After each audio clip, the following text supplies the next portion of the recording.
Si tu regardes cette vidéo-là, c'est probablement parce que tu te demandes « Je devrais-tu faire l'École nationale de l'humour? Hein? »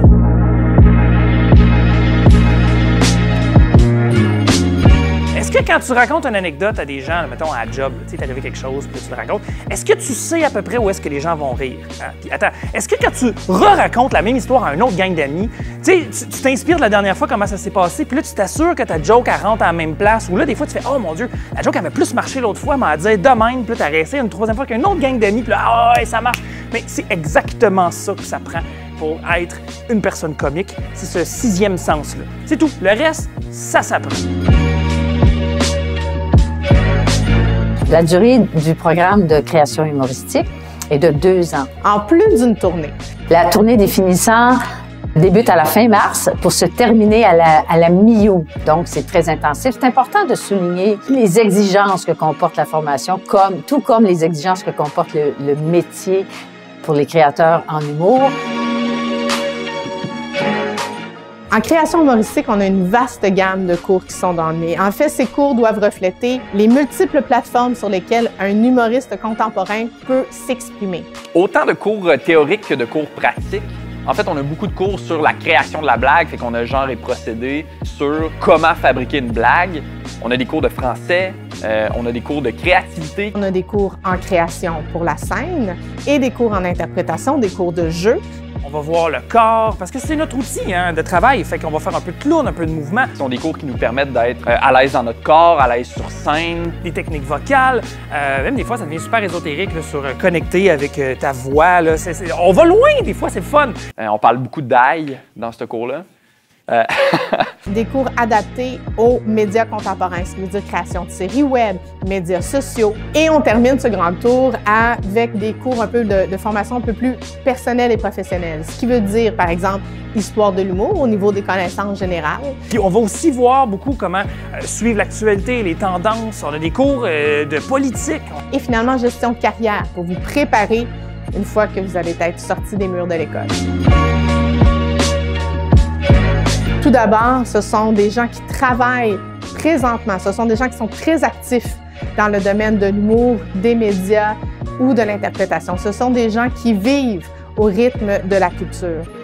Qui ont une disponibilité infinie, qui sont toujours là pour toi. Ils passent la porte, sont en mesure de témoigner ce qui se passe ici, maintenant, dans la pratique professionnelle. Quand on pénètre dans les murs de l'ENH, il y a une énergie qu'on retrouve nulle part ailleurs. C'est super effervescent au début. C'est là que se forment, je veux dire, des amitiés, mais aussi des partenariats créatifs que je veux dire que je garde encore aujourd'hui. Une bienveillance qui, honnêtement, j'ai trouvé nulle part ailleurs. J'ai été dans plusieurs écoles, j'ai jamais vu ça auparavant. On a un leitmotiv, c'est exigence et bienveillance. Quand on parle d'espace sécurisé, on parle automatiquement pour nous du droit à l'erreur. Même, on va plus loin parce qu'on parle du devoir à l'erreur. On est dans un laboratoire ici.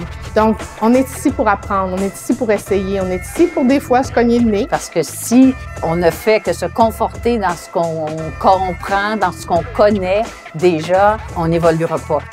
C'est un établissement qui est essentiel si on veut avoir une technique de travail, une rigueur, parce que l'humour est le reflet de la société et vice-versa. Mais c'est une petite bête qui s'apprivoise aussi et ça prend de la technique, ça prend de la rigueur, du travail, ça prend un réseau de contacts qui est très grand aussi et l'école est vraiment un repère et un pilier. Les diplômés, on les retrouve partout. On les retrouve évidemment sur la scène, on les retrouve à la radio, à la télé, sur le web, au cinéma, en publicité, au fil des ans, en animation. Tu ressors d'ici avec un bagage d'outils, mais tu ressors aussi d'ici avec des gens merveilleux qui vont travailler dans le domaine que tu as envie de travailler. L'École nationale de l'humour étant reconnue par le ministère de l'Éducation, les étudiants et étudiantes du Québec et du Canada ont accès aux programmes réguliers de prêts et bourses du gouvernement du Québec. Également, l'école a son propre programme de bourse d'accessibilité. Et à la fin de la formation, l'ENH octroie des bourses d'excellence pour les 2 programmes. Facile au bout, Il faut d'abord se rendre sur le site Internet, chose que vous avez déjà faite. Puis j'ai rempli un genre de document qui me demandait des informations. Et après ça, j'ai téléversé une vidéo de mon audition. En présentant un numéro de 5 minutes. Alors, ça a été filmé. C'est un média que j'aime beaucoup, la caméra. Ensuite, il y a une entrevue. Avec des gens du corps professoral. C'est une rencontre Zoom, on a discuté pendant comme peut-être 10-15 minutes. Après ça, ces gens-là ont pris une décision, ils m'ont recontacté et je suis passé au stage, qui est un stage d'environ 5 heures avec 5 autres personnes, dans lequel on a fait plein d'activités, d'ateliers, autant des ateliers au niveau de l'écriture que de l'interprétation. Et eux, à ce moment-là, évaluent le potentiel humoristique de chacun et créent une cohorte de 12 à 14 personnes. Encore une fois, bonne chance et au plaisir de vous côtoyer à l'École nationale de l'humour. Si tu veux en savoir plus, va sur enh.qc.ca, inscris-toi à nos infolettres ou abonne-toi à nos réseaux sociaux.